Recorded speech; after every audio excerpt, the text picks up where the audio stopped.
The invitation arrived on a Tuesday.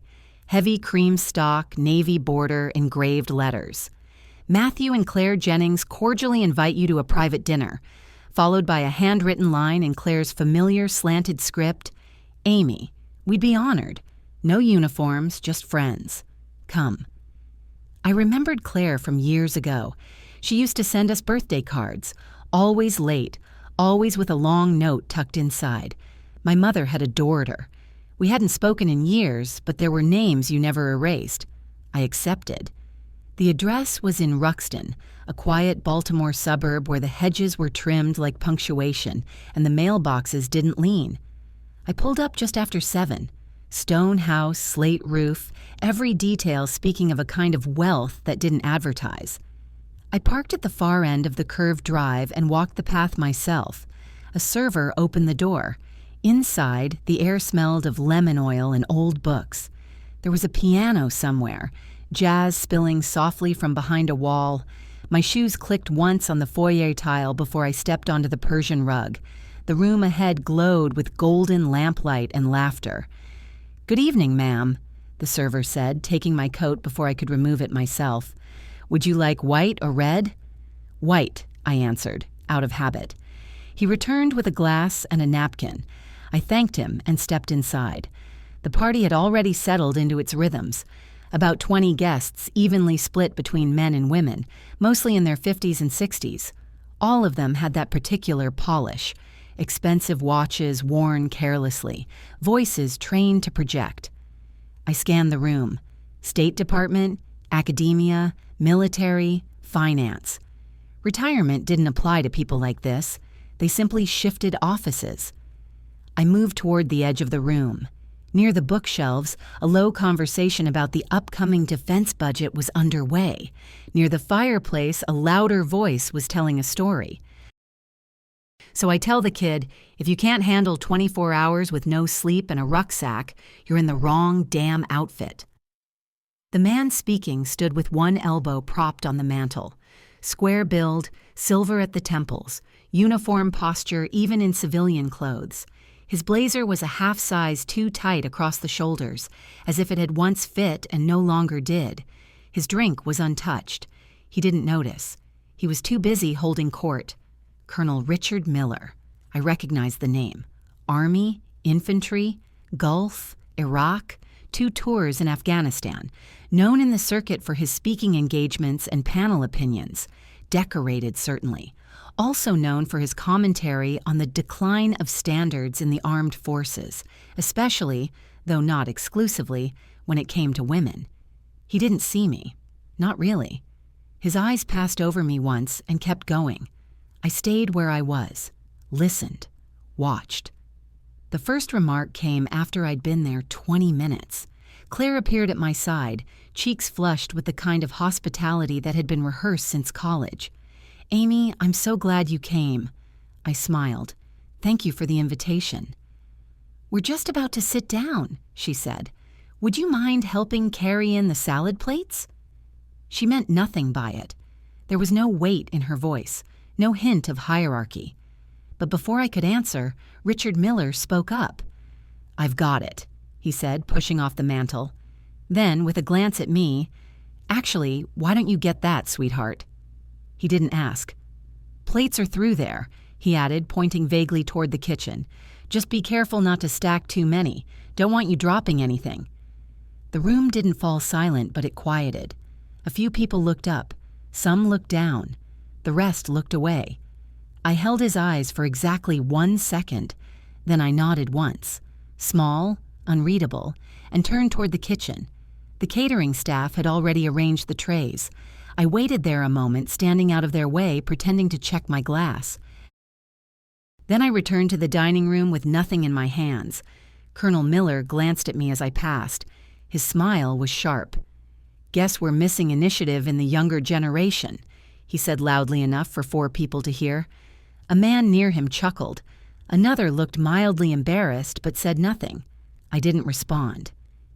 The table was long, cherry wood, set with understated silver and porcelain that still bore the weight of inheritance. Each place was assigned with a small tented card. I found mine near the far end, to the left of a woman in pearls who introduced herself as Margot. Georgetown professor, retired. Across from me, an older man leaned in. "Are you with the department?" "No," I said, setting my glass down. "Military." "Ah." He nodded, pleased. "Logistics?" I smiled faintly. "Operations." Before he could press further, Miller took his seat halfway down the table and resumed his place as narrator.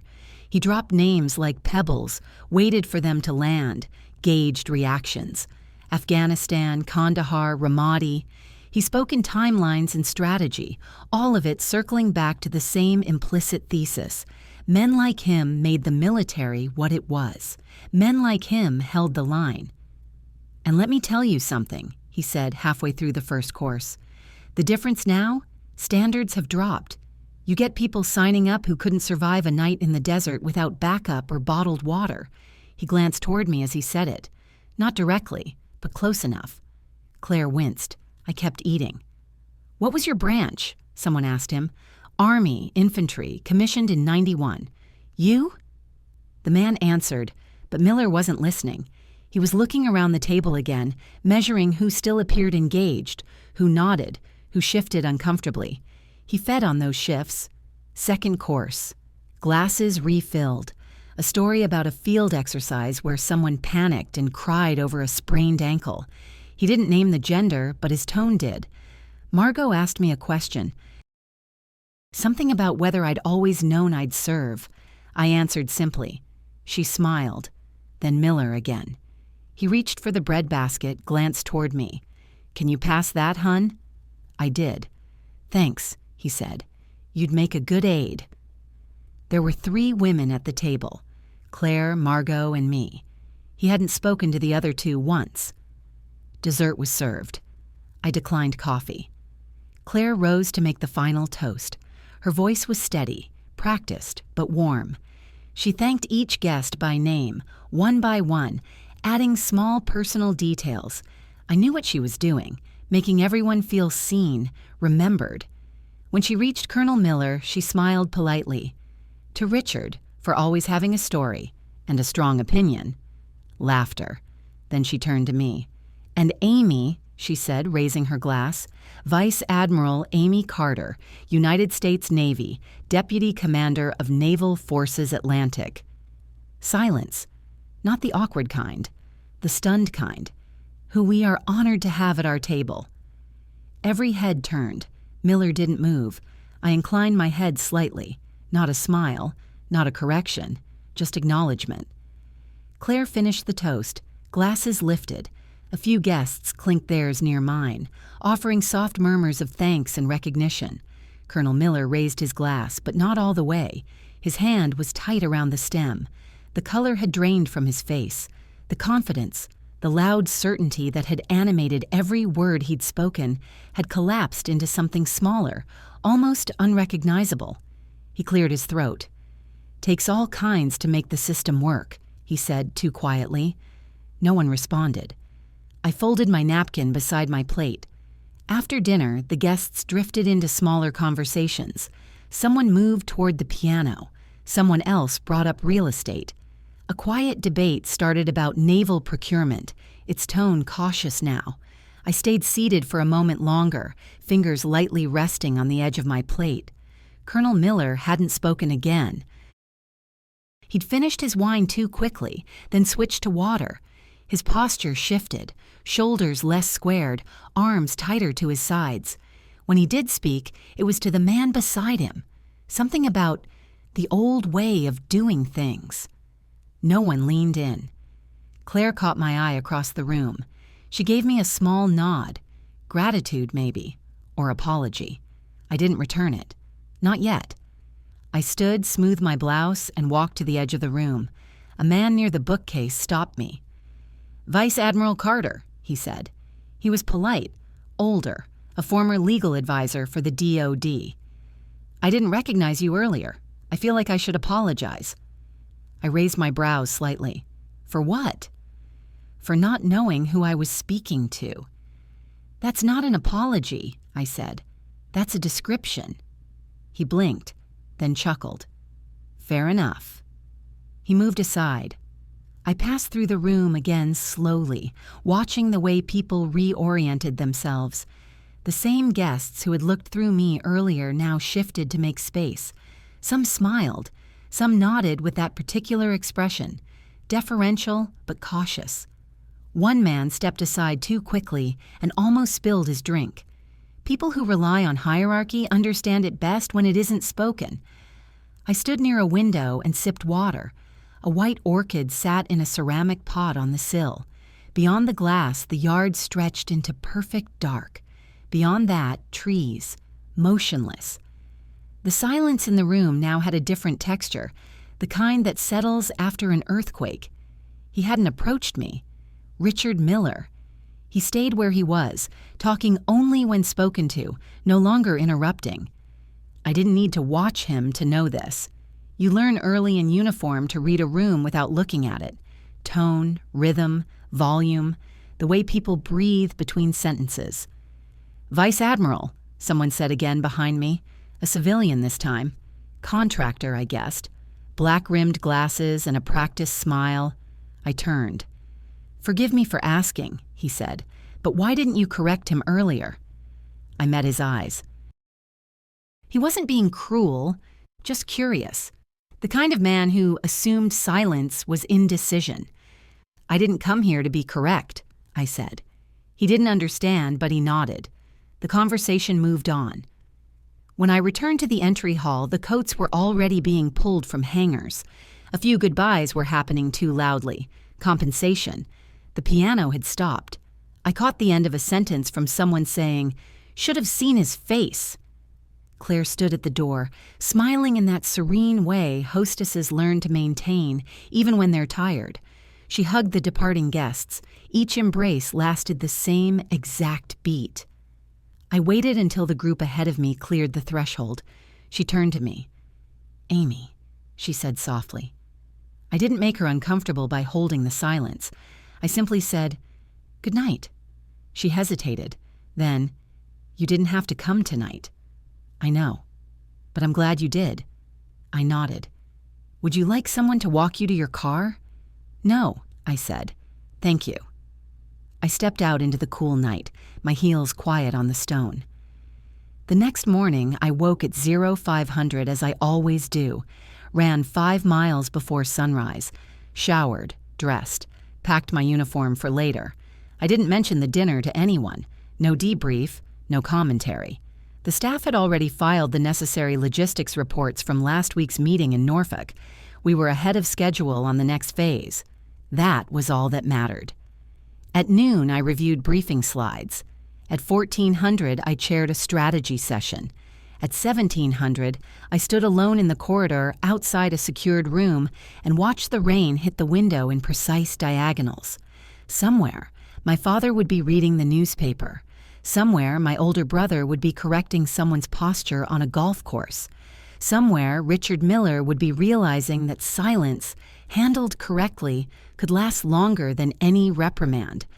I didn't want his apology. I wanted his awareness to linger. A week later, I received a letter at my work address. Thick envelope, unmarked return.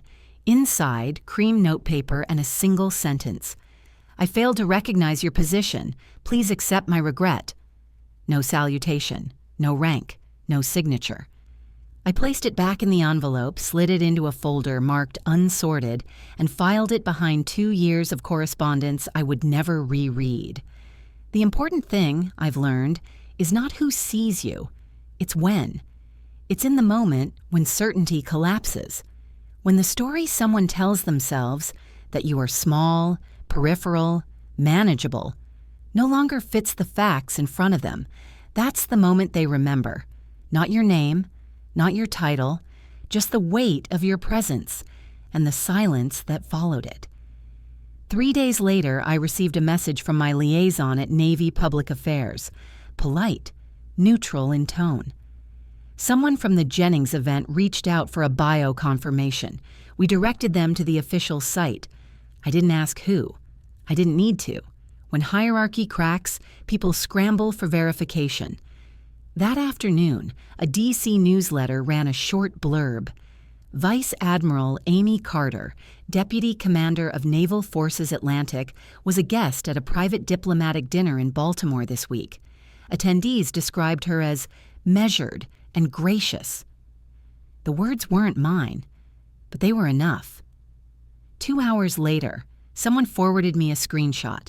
Colonel Richard Miller had updated his LinkedIn profile, removed his keynote speaker status, changed military thought leader to consultant. Language softens when certainty falters. I archived the message. 1 week passed, then 2. There was a defense symposium in Arlington. I arrived at 0700 in uniform. I was scheduled for a closed-door panel on maritime deterrence. When I entered the room, 6 men were already seated, reading briefs. 3 rose when I entered. 2 looked surprised. 1 didn't look up at all. He sat near the end of the table. Colonel Miller. I took the seat directly opposite him. I didn't speak. The moderator began introductions. My name came last. When it did, Miller's pen stopped moving. He didn't raise his eyes, but the pause was visible, the kind that spreads. 1 man pausing prompts another to shift, another to glance up. It didn't take long for the table to realize what was happening. He adjusted his posture. When the moderator invited input on regional posturing, I gave 3 points, clearly, calmly. I referenced a case study Miller had published 5 years ago, briefly, accurately, then moved on.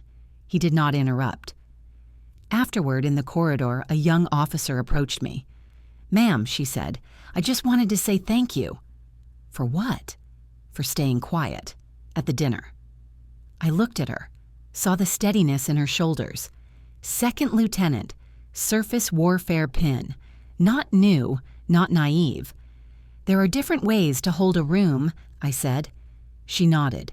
"Some people only learn when they stop being the center of it." Her words, not mine. We parted without ceremony. There was a second letter, this time on heavy paper, signed. Admiral Carter, I wish to express my formal regret for my remarks and behavior during our recent encounter. I misjudged the setting, the company, and most significantly, you. Please know that I intend to reflect on that failing. Respectfully, Richard T. Miller, Colonel, Ret. I read it once, then again. Then I placed it in the same folder as the first one. I didn't respond. There are people who think dignity is silence, that if you do not retaliate, you are letting things slide. But silence, when chosen, is structure. It holds weight. It frames the room. It reshapes expectation. At headquarters, my aide updated the weekly calendar. When she reached the Thursday slot, she hesitated. "There's an informal reception for the Atlantic Strategy Group," she said. "Not mandatory, but most of the senior team will attend." "Who's hosting?" "Deputy Undersecretary Green." I nodded. "Put it on the schedule." She tapped the tablet. "Will you be in uniform, ma'am?" "Yes," I said. "I will." The room was smaller than Baltimore. Fewer guests, but more formality. No jazz, no candles, just low conversation and the quiet click of dress shoes on tile. The kind of room where people don't laugh unless they already know who else is listening. I arrived just before 1900. When I stepped in, a small group turned. One of them was Green. One was Rear Admiral Moray. One was Richard Miller. He stopped mid-sentence. Moray turned. "Vice Admiral Carter," he said, "we were just talking about the Norfolk rotation schedule. Your insights might help." I approached, nodded, listened. Miller shifted to the side. Someone offered me a drink. I declined. A few minutes passed. Then Moray turned to Miller. "Colonel, didn't you work on the Caribbean exercises back in 2008? "I did," he said, then hesitated. But Admiral Carter would know more about that now. He said it without edge. I said nothing. The conversation moved on. Later that evening, as guests thinned, I stepped toward the rear of the room. A small cluster stood near a table of desserts. Quiet, polished, watchful. I joined them. Within minutes, the conversation turned practical. Transport timelines, port constraints, personnel fatigue. I gave 2 points. Both were received without question. Colonel Miller didn't speak. He listened. When I turned to leave, he stepped aside before I reached him. It was small, almost imperceptible, but he made space. I once had an instructor who said rank doesn't protect you from humiliation. It protects you from wasting time on it. That stayed with me. Dignity isn't armor. It's posture, a way of choosing which weight to carry. In a briefing 2 weeks later, I was handed a list of proposed panelists for the upcoming Naval Review. 3 names were highlighted. One was Richard Miller. I looked at the list. Then I looked at my aide. She waited. "Remove him," I said. "We need people who understand how to share a room." "Yes, ma'am." She didn't ask for details. She didn't need to. The past doesn't vanish. It folds, adjusts, becomes context. People like Miller don't fall. They recede. They reorganize their language. They lose the audience before they realize they're no longer on stage. No punishment, no speech, just absence. That's what he earned. And I let the system do the rest. 3 months passed. Spring settled in with its usual contradictions. Wet mornings, sudden light, branches tight with unopened leaves. I stayed on schedule. Morning runs, command meetings, regional reviews. We were finalizing preparations for the Atlantic Watch exercise, the largest since 2018. My role would be central. Visibility would be high. I didn't think of Richard Miller often, but when I did, it was with the kind of detachment reserved for people who mistook volume for relevance. He didn't appear again in rooms that mattered.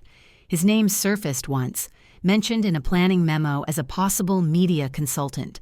I drew a line through it in blue ink. No comment, no explanation, just one line. The silence remained intact. I returned to Baltimore once that season. Official business. 2 meetings with civilian contractors, one with Claire Jennings. She'd requested it herself, formally through a staff assistant. The message was polite and clear. Claire Jennings would like to schedule a brief lunch with Admiral Carter at her convenience during the Admiral's next visit to Baltimore. No agenda. I agreed. The restaurant was quiet, expensive in a way that didn't advertise. White tablecloths, pressed glass, wait staff trained to appear only when summoned. Claire was already seated when I arrived. She stood to greet me, hands clasped, eyes careful. "Amy," she said, "thank you for meeting me." I nodded. "Mrs. Jennings," she smiled. "Claire, please." I didn't correct her. We spoke over salad. Polite things at first. Mutual acquaintances, retirements. Weather. The conversation drifted, then hovered. "I wanted to say," she began, "about that night." She didn't finish. I didn't help. "I've replayed it in my head a dozen times," she said. "I should have said something sooner." I set my fork down. "You did," I said. She looked surprised. "You said my name." She blinked. "That wasn't enough." "No," I said, "but it was enough for that moment." She exhaled, quiet. "You handled it better than I would have." "I didn't handle anything," I said. "He did." That stopped her. She nodded slowly.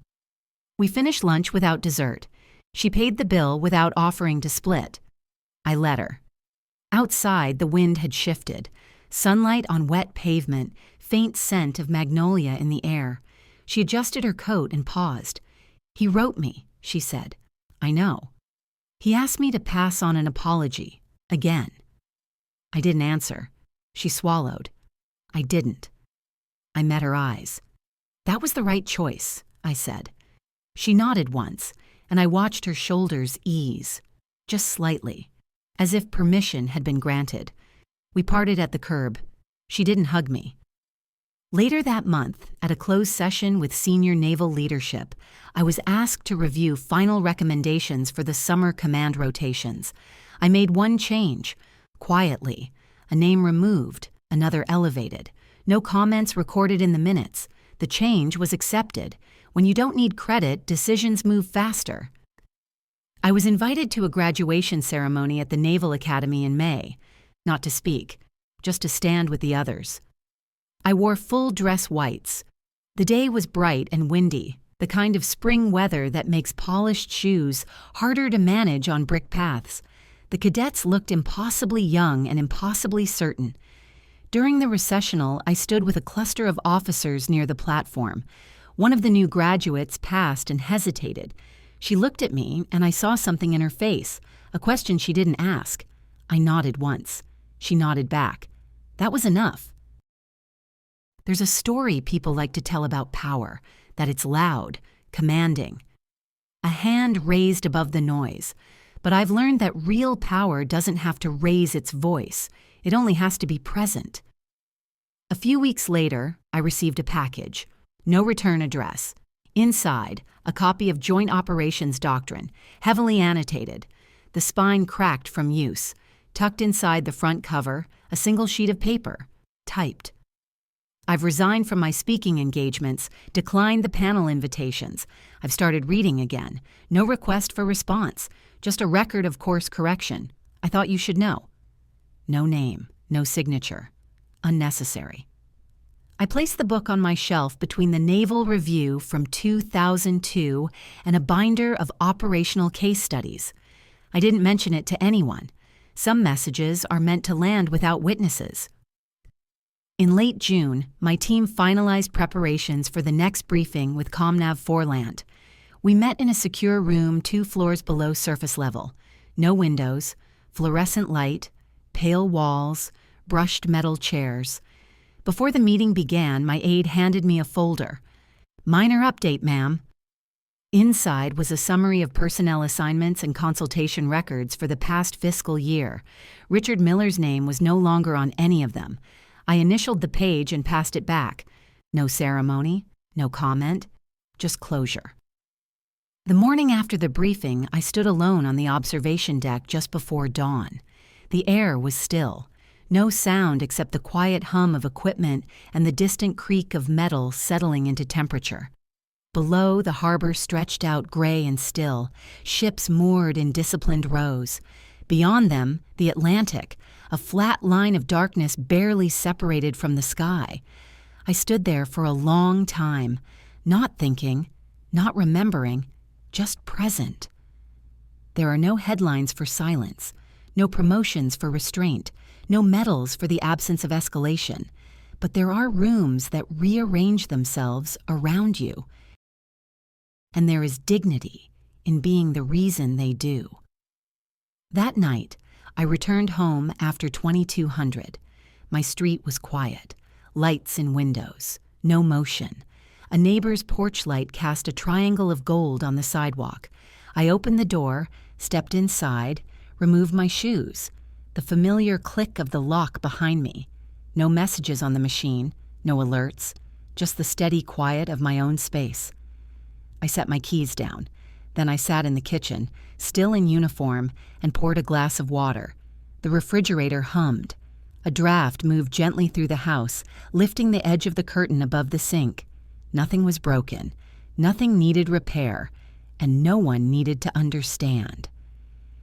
If you've read this far, perhaps you know the shape of silence, too. Perhaps you've been looked at without being seen, dismissed, then recognized. Perhaps you've learned to wait until the room tells the truth. And if not, perhaps one day you will. I'm listening. Tell me what you saw, what you didn't say, what you knew and when you knew it. If you'd like to read more stories like this, you're welcome to subscribe, quietly, in your own time.